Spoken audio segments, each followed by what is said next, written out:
আসসালামু আলাইকুম। আপনারা যারা সোলার সিস্টেম বা সোলার আইপিএস করবেন, আসলে দিনের বেলা লোড অ্যান্ড সোলারে কীভাবে চলে ওইটাই আপনাদেরকে দেখাবো।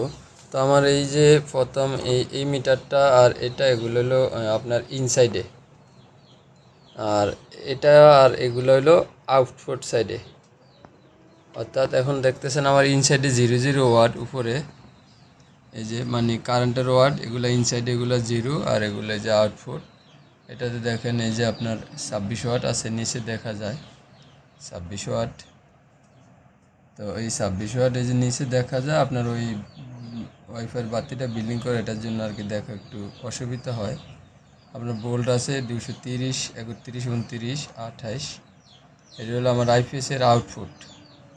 হ্যাঁ, 1 ওয়াট 2 ওয়াট এগুলো আপ ডাউন করেই থাকে, যেহেতু এটা একটা মিটার। সুতরাং সেখানে দেখাইলাম। এখন দেখেন যে এই যে আমার সোলারের তার আর এই যে আইপিএসের লাইন। এবার চলুন আমার যে সোলার আইপিএসটা, এটা আমি আপনাদেরকে সম্পূর্ণ দেখাবো। এই হলো আইপিএসটার সম্পূর্ণ গুড লুকিং। এটা এনার্জি ওয়ার্ল্ডের মনোস্টার ব্র্যান্ডের। তো এখন ডিসপ্লের ইনফরমেশন আপনাদেরকে দেখাবো আমি। Solar ampere 14, PV watt 380, unit হচ্ছে 7.8। আমি বলে রাখা ভালো, আমার এখানে 585 ওয়াটের একটা লঞ্জি প্যানেল আছে, ব্যাটারি বল 27.3। তো 585 থেকে আমি 400 ওয়াট 450 ওয়াট এটা মোটামুটি পাই। Inverter mode on.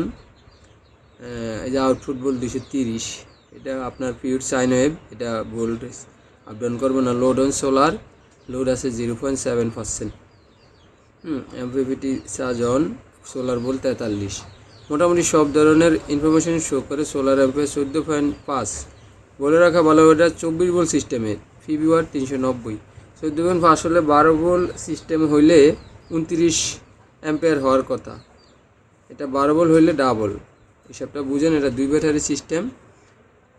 এটা অতএব এটাতে আপনার যে কন্ট্রোলারটা আছে এটা 40 অ্যাম্পিয়ারের। যেহেতু আমার এখানে একটা থেকে আমি সর্বোচ্চ আপনার 18-19 অ্যাম্পিয়ার পাইছি এই প্যানেল থেকে, 19 অ্যাম্পিয়ার পর্যন্ত পাইছি। তার মানে আমি 2টা প্যানেল সিরিজ বা প্যারালাল করে দিতে পারবো। আর যদি আমার এটা 12 ভোল্ট সিস্টেম হইতো তাহলে একটার উপরে আমি দিতে পারতাম না। এখন 14.9, এখন মনে করেন 390 ওয়াট। তো এই হলো হিসাব। 24 ভোল্ট সিস্টেমে হলে প্যানেল বেশি দেওয়া যায়। এই হলো ব্যাটারি। এগুলো আমি ইজি বাইকের 2টা ব্যাটারি নিয়েছি পুরাতন। এগুলার ব্যাকআপ খুবই ভালো, ভালো মানে চেক করে নিয়েছি। তো আশা করি আপনাদেরকে যা বুঝাইছি বা যা দেখছেন। তবে এই আইপিএসটার চার্জিং সিস্টেম খুবই ভালো।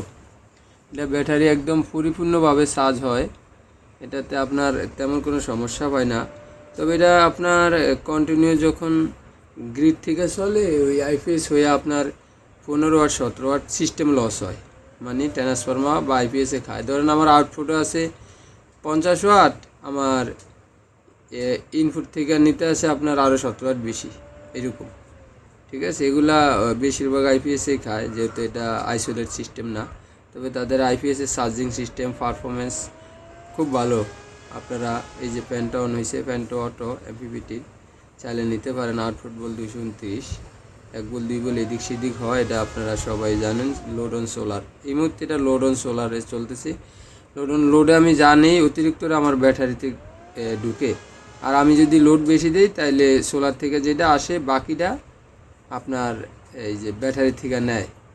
বুঝতে পারছেন? এই যে আমার এটা এখন ফুল চার্জ হয়ে গেছে, এখন পিভি ওয়াট 20 ওয়াট দেখাইতেছে। আবার একটু পরে আপনার এই মোটামুটি। তো আমার এই সেট আপটা করতে আপনার এটা 1000 ওয়াটের মেশিন, 1000 ওয়াট 2টা ব্যাটারি এবং প্যানেল সহ আপনার এই যে এগুলা সহ প্রায় 55 থেকে 60 হাজার টাকার মতো খরচ হয়েছে। যদি এখানে আমার 5,000 টাকার সামগ্রী আছে, এগুলো ছাড়া আপনার 55,000 আপনারা পারবেন যদি কেউ করতে চান। এটা 2 ব্যাটারি সিস্টেম আসলে। আর যদি কেউ নতুন ব্যাটারি দিয়ে করেন, 1 ব্যাটারি সিস্টেমও করতে পারেন। আর মোটামুটি যদি অন্য কোনো বিষয় জানতে চান তাহলে আপনার নাম্বার দেওয়া থাকবে, হোয়াটসঅ্যাপে নক দেবেন।